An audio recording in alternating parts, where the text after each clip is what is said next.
Buenos días, esto es Introducción al Lenguaje C y este tema va asociado a sentencias de control.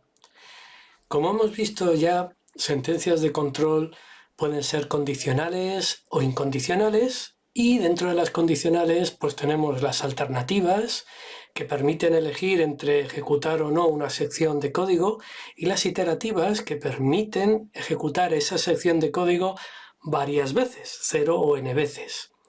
Las incondicionales no tienen ninguna condición de por medio, pues permiten saltar de una posición a otra del código dada sin ninguna condición de por medio. Bueno, vamos a echar un vistazo a las alternativas y vamos a empezar comparándolas con Python. Tenemos la típica alternativa con if, que lo que permitiría es, dada una expresión entera, que se evalúa si es 0 es falso y distinto de 0 como verdadero, permitiría pues ejecutar el código que está entre llaves. Si es una única sentencia, podréis ver que las llaves no son necesarias. No obstante, se recomienda de cara a evitar sustos y tiempo perdido en depuración, pues siempre poner las llaves por evitar despistes.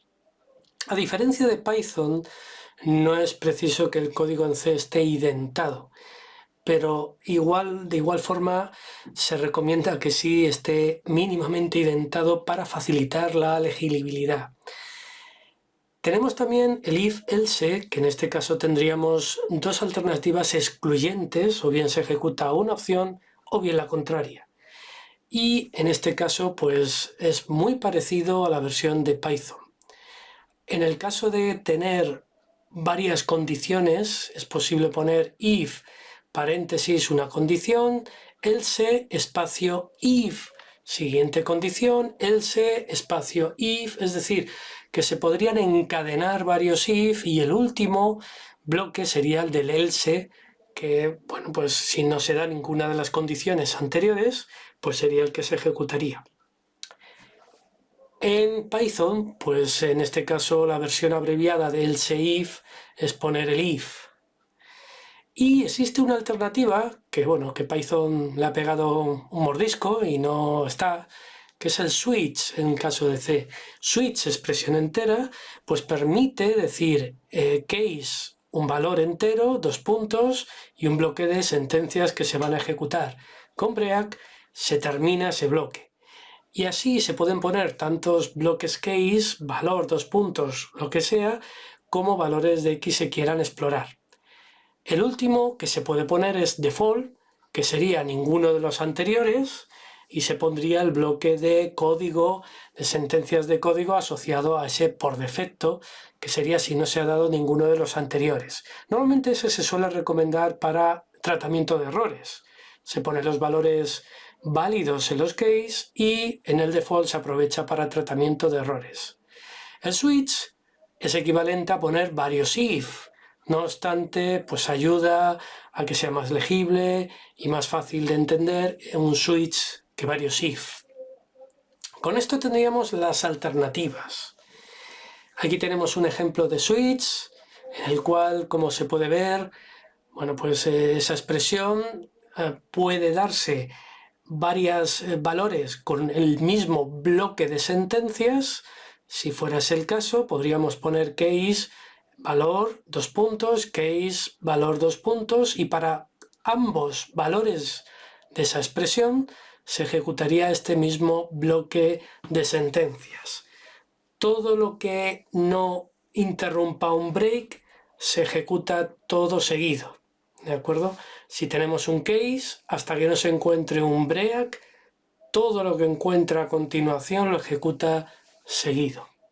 Así pues, revisen por favor los break, que suelen ser algunas veces los motivos de problemas en el caso de un switch.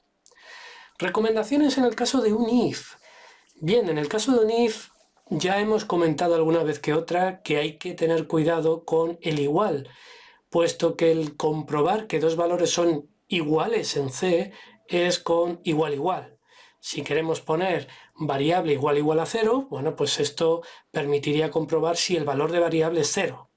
Si en su lugar ponemos variable igual a 0, lo que estamos haciendo es asignar 0 a esa variable y el resultado de esa asignación es el valor asignado y eso es lo que se evaluaría en el if.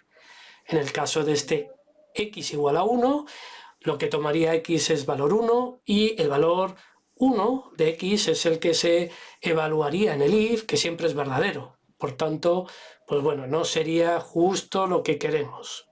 Un truco que se suele recomendar es que si vais a comprobar si una variable es igual a una constante, pongáis primero la constante igual y en la variable. Aunque sea igual poner 0 igual variable que variable igual a 0, aunque sean igual, fijaros que si quitáis uno de estos iguales, en el caso de variable igual a 0 no dará error de compilación y es posible que no ejecute lo que queréis, pero en el caso de quitar un igual en 0 igual variable, estaréis pidiendo en el compilador que una constante tome el valor de una variable, lo que sería error de compilación. Estáis haciendo, bueno, pues que transforméis en un código equivalente que en caso de error en el igual, bueno, pues es equivalente, pero saltaría como error de compilación. También otra recomendación, sobre todo en la hora de experiencias anteriores con distintas prácticas que habéis ido entregando, es que no pongáis if que precisen un scroll de pantalla para llegar al fin. Un if que precise scroll no es fácil de leer, es fácil que pues de este copiar, pegar y no modificar acabemos teniendo una llave que no esté en el sitio apropiado y como el scroll pues no permite verlo de un vistazo, pues bueno, podamos tener problemas. Entonces, a veces recomendamos que cuando vayáis a poner un if, evaluéis ese if qué se pretende hacer. Por ejemplo, en el caso de la izquierda, tenemos una comprobación de si es distinto de 0 para hacer un caso y en caso contrario error. Pues bien, podríamos poner el código de la derecha, que es más fácil de leer y si este if crece todavía es más fácil de hacer scroll, en el cual lo que vamos a hacer es al principio de la función hacer la comprobación de parámetros y comprobación de errores. Y una vez que hemos hecho esos pequeños if, ya vendría el caso correcto con el código asociado. Esta forma de, bueno, pues un poco de decir, empiezo una función, primero compruebo los errores para no seguir si hay algún problema, informo de los errores y en caso contrario ya hago el procedimiento que sea, evita muchos if anidados y evita if que sean difíciles de entender si se ponen como el caso de la izquierda. Entonces, bueno, recomendar que los if, pues penséis en la expresión booleana de una forma que os ayude después a escribir un código que sea fácil de entender. Respecto a las condicionales iterativas que permiten hacer bucles, comparándolas en este caso con Python de nuevo, tenemos el bucle for de siempre y en este caso podéis ver cómo en el for se tienen tres expresiones separadas por punto y coma. La primera expresión son los valores iniciales de variables que queráis dar. La segunda expresión, la del medio, es la condición de mantenimiento en el bucle for. Y la tercera parte son pues postcondiciones que podéis separar con coma que permiten pues incrementar o decrementar variables enteras. Esto permite en una sola cabecera indicar el inicio, el mantenimiento y pues el incremento que se suele hacer antes de iterar. Es más fácil en una cabecera de distinguir las tres partes principales del bucle. Tenéis el while, que de igual forma pues podéis poner tenéis que declarar, en este caso recordar las variables y en el caso de la izquierda faltaría i igual i minúscula, i igual a 1, que es un valor entero. Aquí tenéis la condición de mantenimiento y como veis, bueno, pues de una forma un poco más compacta, pues tendríais ese i++, y sería bueno, pues algo equivalente a este for que tenéis aquí. Break y continuar lo vamos a ver a continuación, pero aún así os adelanto, break termina la ejecución de ese bucle, continúe, lo que permite saltarse una iteración del bucle. Voy adelantando un poco, perdonad que haga spoiler. Y algo que no existe en Python, otro mordisco aquí de la serpiente, pero bueno, tampoco es que sea tan necesario, es un bucle until. Mientras que el bucle while, como tenéis primero la evaluación de la condición en la cabecera, esto hace que si no se da la condición, no se ejecute. Y tenéis que se puede ejecutar de 0 a n veces, o ninguna, 1, 2, n veces. El bucle until suele ser, se ejecuta una vez al menos, y es posible que se ejecute n. ¿Qué es la idea de este bucle? Pues como veis es poner el do, un bloque y el while al final, con lo cual ejecutáis al menos una vez las sentencias del bucle y después evaluáis la condición de si hay que volver otra vez a ejecutar el bucle. No siempre es necesario, se puede reformular posiblemente como un while, pero desde luego queda más claro de este formato. Que sepáis que si vuestro bucle es de 1 a n, se va a ejecutar al menos una vez. El do while es la sintaxis que os va a facilitar la vida. Si se va a ejecutar de 0 a n veces, el while os va a facilitar la vida. Y si ese while va a ser un valor numérico, pues el for posiblemente sea mucho más legible. Y bueno, pues recomendaciones, simplemente recordar que el índice de las variables tiene que estar declarada en algún momento antes de utilizarse en el bucle. Por último, pero no por ello menos importante, tenemos las incondicionales. Y algo hemos adelantado de continue y break.